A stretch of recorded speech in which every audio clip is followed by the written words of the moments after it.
Hey there, welcome back to the Second Act Success Podcast. I'm your host, Shannon Russell. Today, I have Liz Mugavero here. She is the author of the Positively Organic Mysteries, as well as the Cat Cafe Mysteries and the Full Moon Mysteries. She is here to talk about her marketing career, as well as her career as a traditionally published author.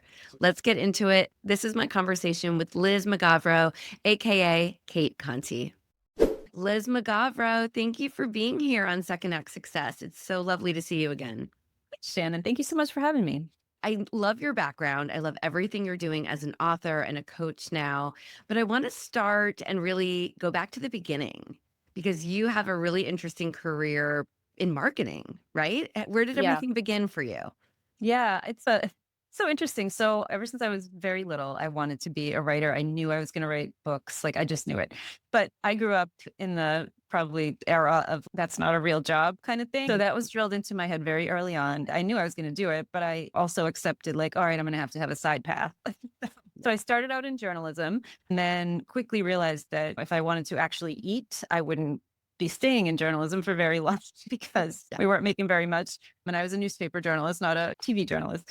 So I ended up starting working as a marketing and communications consultant for a nonprofit. And then from there, I ended up in corporate and I've been a communications executive ever since. I love that you are still working in that career, yet you've ventured into so many more acts and gotten to really get back to writing. And how did that happen? So you're working in this job, and are you still feeling that desire and that pull to write and use your journalism side more? In marketing, you're using your creativity in just Yeah. a different way. Yeah. Everything I did was writing. And I was writing my books this whole time. I got a graduate degree in writing and publishing because I figured I need to learn how to write a book officially. So I went and did that. When I got out, that's when I started working in journalism and then marketing and all that. I was gravitating towards careers and jobs that had that writing component. But at the same time, I started working on mystery books and I was going to conferences and I wrote 3 books before I got published, got my first official publishing contract. So I've been doing this off the side of my desk the whole time. I just love that so much because that just shows that you can do it. So many times we say, there's not enough hours in the day. I just can't do it. I'm too busy. But somehow you were able to make it work and to do it again and again. What kept you going during maybe the harder times? I love it. And again, it was always the thing that I knew that I wanted to do. And so when I had the opportunity to do it, I wasn't going to squander it. And plus, I had deadlines, right? And so as a trained journalist, deadline is like alarm system going off in your head. You have to make the deadline. So I was always focused on, all right, I have a book due. I have a book due. I was writing 2 books a year and working full time and really demanding jobs. And there was one year, it was actually 2020, COVID year. I had to turn in 3 books. And I was leading a communications team in financial services in the housing industry, which was falling apart quite literally. So every day was an emergency. We were working like 12-hour days. I don't remember most of that year, to be honest, which is probably a good thing. A lot of us just try to forget it. Yeah. There's also a lot of momentum in it. So you saw that you could do this. You could run that communications group and then write 3 books. Like I don't even know how you did that. And that was for a publisher. So you had these deadlines looming. Yeah. And I think in some ways it's easier, right? If you have someone to answer to and someone who's expecting it from you, like it's more, for me at least, it's more of, oh, I can't let that person down or I can't screw up my contract. Or I was terrified of one of my editors at that point, and he wouldn't even think twice about, oh, you missed your deadline, canceling the contract, or you have to wait another year to get your book out. So there was no way I was going to risk that because you want to be someone that publishers want to work with. Just because you have a contract doesn't mean that's it forever and ever. You have to be easy to work with and good to work with, just like they do. Absolutely. And then you keep getting that work, and that's a partnership and a relationship. In the beginning, did you self-publish, or have you always been, no, you never did? No, I've always been traditionally published. When I started out, self-publishing was not looked upon the way it is today. Like today, it's widely accepted. People who are self-publishing are killing it. Like I have a few people who are making a heck of a lot more money than I am traditionally publishing. But back then it was actually like frowned upon. Yes. Like people were not respected at all for doing it. They were actually shunned from certain groups and things like that. I was just thinking because I self-published my book this year, my nonfiction book, and it was still that needing that accountability. And even though I self-published, I worked with a group to help me get it done. for what you were saying, to give me those deadlines and to hold Yeah. me accountable. Because I think if I was just willy nilly doing it on my own, I don't know if it would have been out there. I had to find myself that accountability and to give myself those deadlines because Yeah. that is important with everything else that you're running. I was running a business, 2 kids, all of the things. Yeah. I just respect so much that you're able to do that. And how many books have you published at this point? 19. I'm working on number 20 right now. It's actually due at the end of the month. Congratulations. Oh my goodness. And so tell us about your books. And I also love the idea that you have a pen name as well for some of them. Walk us through that. So I write mysteries. I've always been fascinated with crime. And it's not in a weird way or anything. My Mystery. grandfather was a detective. I think I got the bug early on because he was also a really great storyteller. He didn't write, but he told us stories all the time. They were PG because when he was retiring when I was very little, but he told us stories about what it was like to be a cop. And I was always fascinated by it. And I would read the serial killer books and the my parents really thought there was something wrong with me. So I knew I wanted to write mysteries, but I always gravitated towards like really dark things, like as I was reading and even when I started writing, trying to get myself published. But then I had an opportunity to publish cozy mysteries. They're still mysteries, they're still dead people. It's just a little bit of a different construct where things always work out in the end. And it's an amateur sleuth, and there's like a cozy community that you hopefully your readers will want to come back to time after time, and they get to know the characters. And so while there are bad things happening, it's comforting to know that at the end, justice will be restored. The town will go on until the next dead body is found. So I started writing those kinds of books. I got my first contract for 3 books. It's called the Positively Organic Pet Food Series. And it's about a woman who left her corporate job, not by her choice, and wound up in a small town and was making gourmet animal food. So I was publishing that under my own name. And then I got an opportunity while I was writing that to work with a different publisher for a second series. And they wanted a different name. So I actually used my grandfather's last name, Conti, for that series. So that's where Kate Conti came from. That is incredible. So I love too the fact that you've got a series because that's the way you want to write your books is in a Yeah. series, right? To keep people coming back. And your genre is so much what I love. I am a huge Hallmark fan and Yeah. all of those mysteries, it's just so similar to what you write. And the cozy, I love that cozy mystery. It's just enough of that dead body stuff.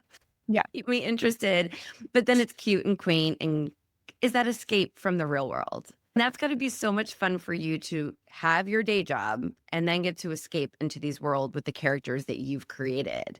Do you look forward to that after your 9 to 5? How do you schedule your day and your writing time? I definitely look forward to it. I left my like 9 to 5 a few years ago and I started consulting. So I'm still working in marketing and communications, but technically I'm doing it on my own schedule, which I have to say is not, as you probably know this as an entrepreneur, it's not super easy to go from that structure to, oh, I'm in charge of my day. And then be like, okay, what am I supposed to do? There's someone to tell me. That's the biggest hurdle, I think. If this episode has you thinking about starting a business or growing the one that you already have, I offer free second act strategy calls. This is where we map out what makes sense for your business and your life. You can book yours now at secondactsuccess.co/strategy or grab the link in the show notes below. Now let's get back to the show. Yeah, I've been trying to figure that out since the very beginning of when I started doing this, but I've always been I'm better in the morning writing person. So I have a morning routine where I journal and meditate and then I walk my dog. So I have now most days in between the journaling and the dog walking, I've squeezed in my first writing session just to make sure that I get some kind of a word count done before I take the dogs out. That's really smart. It's all individual. So it's what works for you. And I know a lot of our listeners are trying, whether it's starting a side business or wanting to write a book or a podcast or anything creative, but to do that kind of on the side before they take that big leap Yeah. into creating their own thing. And it's finding what works. And sometimes it's those 30 minutes when you're drinking your coffee or tea in the morning, or that little bit over lunch, or when the kids go to sleep, just figuring out what works for you and figuring out too, like when you're the most creative. It's not easy. And I think for me, I've always felt like I've fought for my writing time. I was remote long before the pandemic, but there was a period of time where I was driving to an office every day and I wasn't next door. And so I spent a lot of time in the car. My time didn't feel like my own because it wasn't. And so I had to really like figure out how to take that time back and make it sacred, whether it was, like you said, half an hour or if I had the luxury of having a couple of hours. And just to go back to you leaving your, say, 9 to 5 and opening your consulting, tell us what that process was like. Because I have a couple of clients now that I'm thinking about that are in the process. One has given her notice already, the other one has not, but they're planning on doing what they do now in a consulting role on their own accord. So, what was that process like for you to start your business? And your consulting business is Muse Communications Group. Is that right? Yeah. Yeah, so I was lucky right off the bat. So when I left my last 9 to 5, it was sort of a implosion, if you would. These things happen in corporate America. My boss at the time, the CMO, who's also a very good friend of mine, she was let go, and it just was this ripple effect of the team. They were decimating the team, and I didn't want to stay in the scenario that they had created. And so I negotiated a deal, got a small severance package, and bought myself a few months to figure out what I wanted to do. And then my boss at the time was in the process of getting a different job, and we had been working together for a very long time. And so she was just thinking, all right, she'll come over here. And I was like, I don't know that I want to do that. The place where she was going was based in the Midwest, and it wasn't a relocation thing. It was going to be a remote thing, but I didn't want to. I live in New England. I didn't want to move to the Midwest. I just didn't. No. Not my jam. I live on the beach. Like, I couldn't imagine. So I said, I don't want to do that, but maybe we can do something else. Like, I can be a consultant. And so we worked out this whole idea. And so I'm like, all right, I'm going to do it. And so in the process of working through that, a couple of other contacts I had, there were jobs that just fell into my lap as this was getting set up. So I'm like, all right, maybe I can figure this out. So I was doing these smaller jobs. And then I wound up, when she got installed in the new job, I became a consultant for her. And so I was pretty much doing full-time consulting for a while, which was really good for my first year of revenue. But it wasn't great in the sense of I was still kind of acting like an employee, but I had just transferred it to a different format. I don't know that I'd recommend that either. Although it did give me a good boost for that first year to figure out what I wanted to do. And so I made some decisions that first year, or after that first year, of like, I don't really want to do hourly work. I want to figure out some packages and retainers and things like that. So my second year was partly doing some of that stuff still, and then trying to figure out other things. And then this past year has been a lot of new things because she actually left that job also. So that gig went away. And that made me think, like, all right, I have to really expand my network. I've worked at a bunch of corporate jobs, so I have a decent network, but you can't go back to the same well every single time to try to drum things. I don't know. It's just, it feels stale. It feels incestuous. Sometimes the people that you're going back to, you're like, oh my God, am I really going to work with these people again? Right. I need some money, so maybe I will. I'm trying to get out of that mode. So I'm in the process of transforming what I'm doing. Communications is really my love. I've worked both sides of that fence. They're pretty similar and they're usually under the same umbrella, but I prefer the communications piece. I prefer the advisorship to the C-suite piece. That's really where I excel. And so I've been in the process of retooling my offers and what I actually want to do, and trying to widen my network through different groups that I've found and things like that, to try to just have a new experience and broaden what I've been doing, what industries I'm working in, and that kind of thing. So I would say, if people are trying to figure out where to start, maybe start there. It's really important to have, I know people say it all the time, it's really important to have a network. And it's also, networking sucks. It's like, it really does. Yeah. But if you find the places that have a little bit of a different type of networking, it can actually be a positive experience. I found a group that approaches networking very differently, and I've made some really interesting contacts that I never imagined I would make. And not that they're all going to turn into clients, but they're just opening doors of, oh, I do know this person that might need this, and also just meeting new people who you could partner with at some point, maybe, or collaborate with. So just expanding your world, I think, is really important if you want to go into consulting. That's great advice. And you're right. It's very much just playing around and figuring it out. If you have to go and consult for your former employer, then you do that a little bit, or you just get your footing as you're starting out, and then you see which direction you want to go. Yeah, for sure. And you also help writers. Talk to me about what you do to help other authors as well. Apparently like to be very busy. Yeah. You really do. Your day must be really long. Yeah, it's interesting. As I said, I'm trying to figure all that out, because some days I'm like, I did this so I would have more time, not less time, but it seems like I have less time. Yeah. But so back in 2019-ish, I was at a writers conference, and there was a session that I was part of. So it was like people could send in there or bring like a page or a chapter to this kind of round table. And there were authors, agents, editors, they were all dispersed throughout the tables and people could read a little bit and we could give feedback. And so I was at a table with an agent and an editor and a couple of hoping to be published authors. Mhm. And this woman read her thing and it was really good. And it had an older sleuth. And I just remember one of the, I can't remember if it's the agent or the editor, just crapping all over it and saying, oh, nobody's going to buy something about a 70-year-old sleuth, or just like shutting this woman down. And I was like, Mm. that is not why I remembered my first experience at that conference and how amazing people were and encouraging and just gave you that lift of, oh, I can do this. I can figure this out. I have people that support me. And I felt like this person and these people in that current scenario were not getting that. And it really pissed me off, to be honest. And so I'm like, I feel like I should pay it forward a little bit. I had a really great experience at a lot of these conferences. And so I started thinking about how I could help people who are hoping to break into writing and publishing. And so I started playing around with the idea of a membership.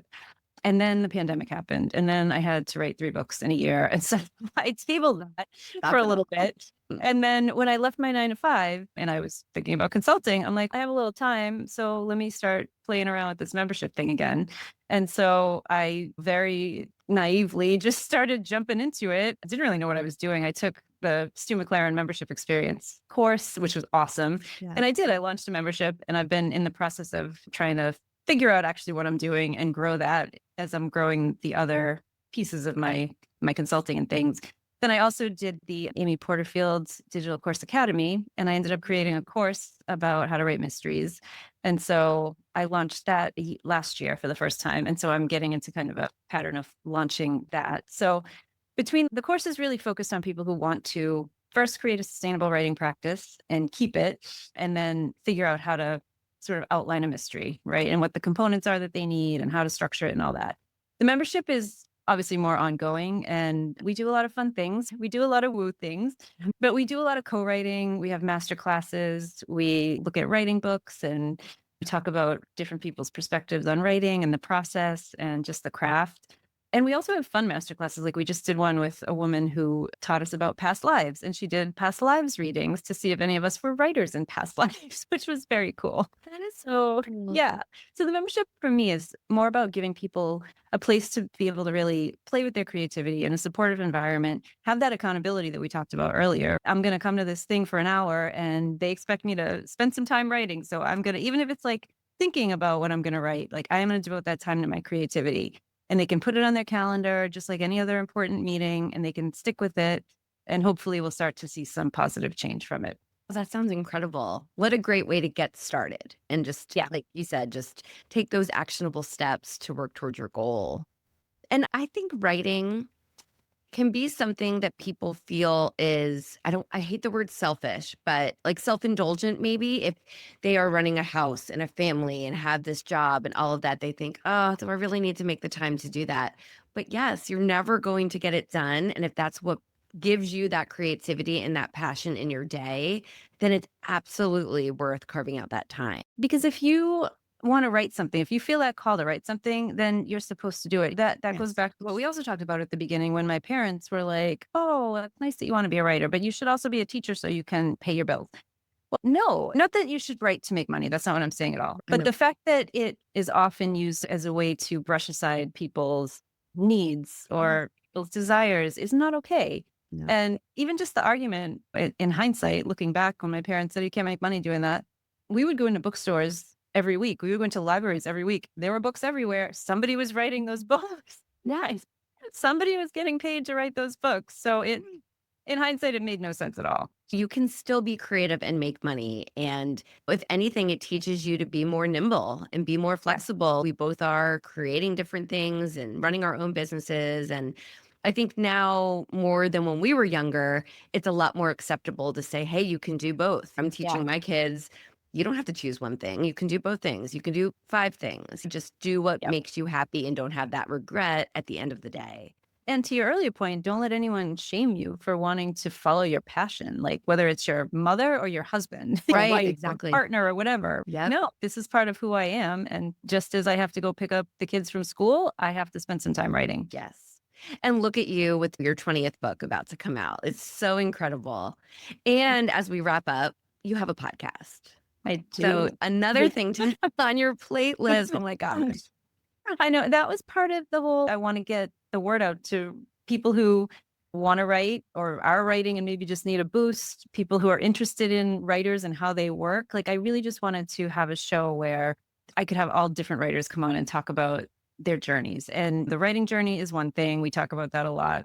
The publishing journey is another whole thing that I think so much more today than ever is so important to talk about the realities of it because it's a crazy business. And it's changing all the time. It changes so fast. And if you listen to all the noise that's going around, you'll be so discouraged you won't even start if you want to follow a traditional publishing path. And so my goal is to show people all the different options that are out there, show them that anything is possible and that people do things so many different ways and it works out. So just don't worry about the outcome kind of thing. Like just do what you love. And here's some examples of how people have persevered. So it's the Get Writing podcast. I'm going to link to everything in the show notes because you've just given us so much advice, so much strategy, I think, on how to actually pursue all the things. But what is the best way for my listeners to get in touch with you and follow you?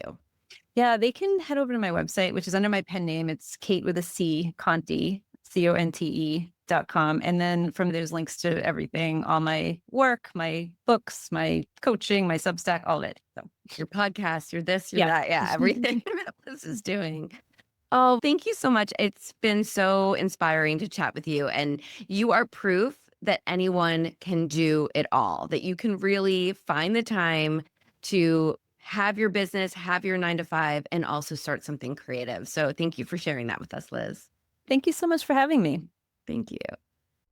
Thank you for joining me for another episode of the Second Act Success podcast. If this episode has you thinking about starting a business or growing the one that you already have, I offer free Second Act strategy calls. This is where we map out what makes sense for your business and your life. You can book yours now at secondactsuccess.co/strategy or grab the link in the show notes below. As always, thank you for being here. Until next time, I'm your host, Shannon Russell, wishing you the best day ahead as you plan your second act. I'll see you on the next episode.